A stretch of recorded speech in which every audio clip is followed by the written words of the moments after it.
Hello, everyone. So we having a podcast today with Dr. Garcia, the Hollywood Nutrition of the Star, pioneer nutritionist of over 40 years, author of 5 best-selling books, longevity and anti-aging expert, and the founder of Oz Wellness. Well, today we're gonna speak about the science of healing, how meditation and mindfulness can transform longevity and well-being.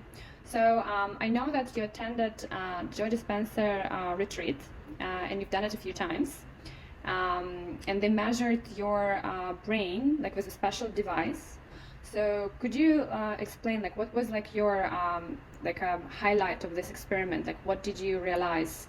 Like because it's not only just the meditation, but you actually saw some like scientific evidence how Yes. everything what you've done during retreat affected like your body, your health, like everything. The Joe Dispenza Retreat, I'm going to get into the details, a little granular, insofar as its impact on my quality of life, my health, and what I believe the benefits would be for most people. So, my adventure with meditation and mindfulness practices began back in the 1970s. I started racing in the 1970s.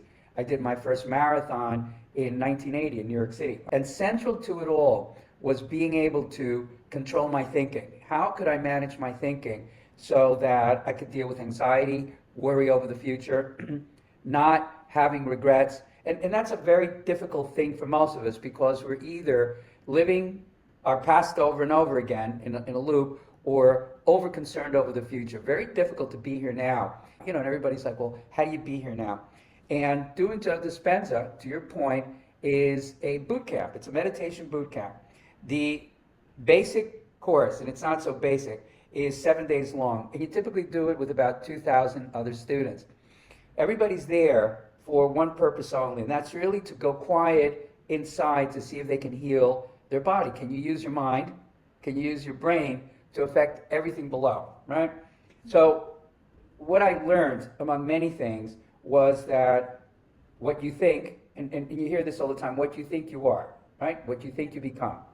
And learning to flip the thinking over from a negative conversation in your head to a conversation that is optimistic, hopeful, rich in gratitude, understands the value of kindness, humility.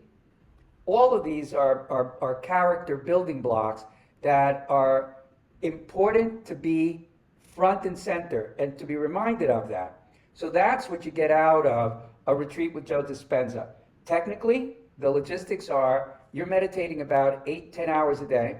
There's a lot of science of the mind, a lot of science of how it is that meditation has a measurable impact on the immune system, on suffering, your own personal suffering.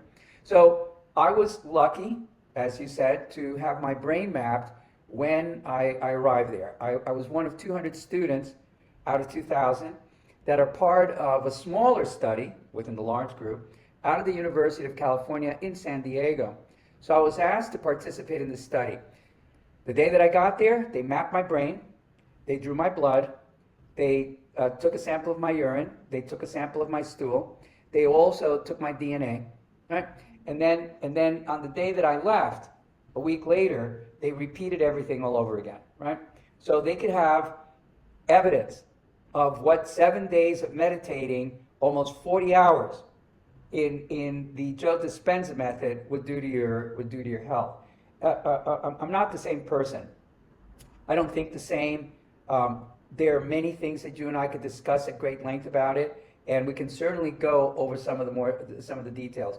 But it does give you, after what occurred to me, and we can talk about that a little bit, after getting very ill back in 2021 with severe COVID that almost killed me, I developed a lot of trauma out of that. And part of the work of being with Joe, doing mindfulness meditation, was beginning to get that trauma down. And we can talk about that also. Amazing. Well, could you tell more a little bit of these tests? So they measured you. So what did you see at the end of the retreat? Like how like did it, like I would say fluctuate? Like for example, let's say if we do exact the same test, like for someone like who didn't do the meditation, all of those like measures, like they also fluctuate in our regular life, or it's basically just because of the meditation, like you saw like this like improvement?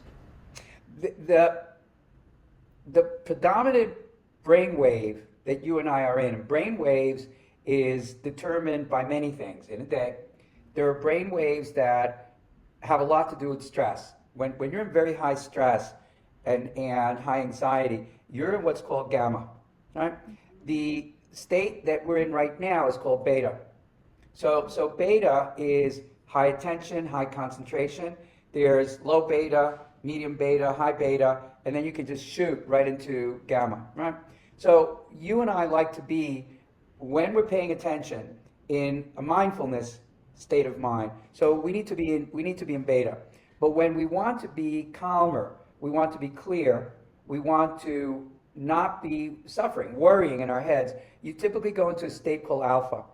Alpha is extremely important. It's where a Zen monk may be at any point. When they go deep into their space, their brainwave is much slower. It's alpha.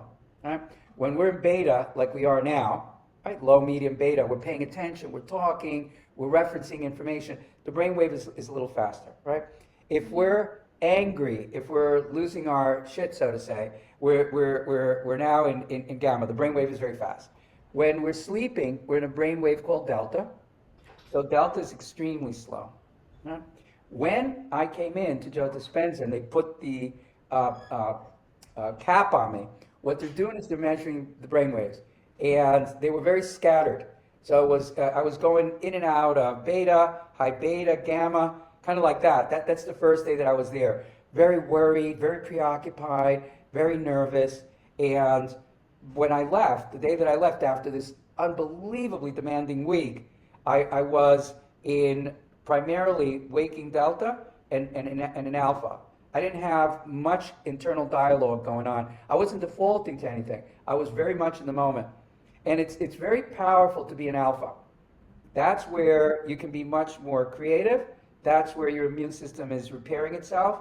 And there's no anxiety in alpha at all. So in a matter of 7 days, 40 hours of intense meditation, exposure to a lot of the science of the mind, science of meditation, the neurobiological aspects of all of this, I was able to regulate my mind so that I could get into alpha very quickly. Mm-hmm. But all of those like tests you've done, like urine tests, like stool tests, all like did they show like some improvement? Like what did you like? Was it like shocking for you? Like is it like was it, like opening minded? Like how like we can actually control everything what's happening in our body? Very much so. For instance, when you're suffering a lot, it's going to alter the bacteria in your stomach, the microbiome, right? And when you're in a good place, when you're a happy person, when you're content, your microbiome also has a certain texture, a certain feel to it. So one of the things that I learned was that the microbiome can predict a lot of what's going to occur to you, for the better or for the worse. So one of the science segments that I saw while I was in class was they showed up on the screens the microbiome of cancer. What did the microbiome of somebody with cancer look like? And then they also showed somebody without cancer that had the same curve to their microbiome. So in other words, they could predict, based just on the microbiome, the sample that they took from me, whether or not, if I didn't have cancer, that I would likely have it in my lifetime. Right? So what we were able to discover, what I discovered was that you can alter your microbiome just by meditation. Whether I took probiotics or not didn't matter. I take a lot of probiotics as it happens, but I didn't know that in 1 week I could alter my microbiome to actually be that of somebody who's happy with a really strong immune system. So it looks like the brain can actually affect a lot more. When you're cultivating it, it can alter even the structure of the bacteria in your microbiome.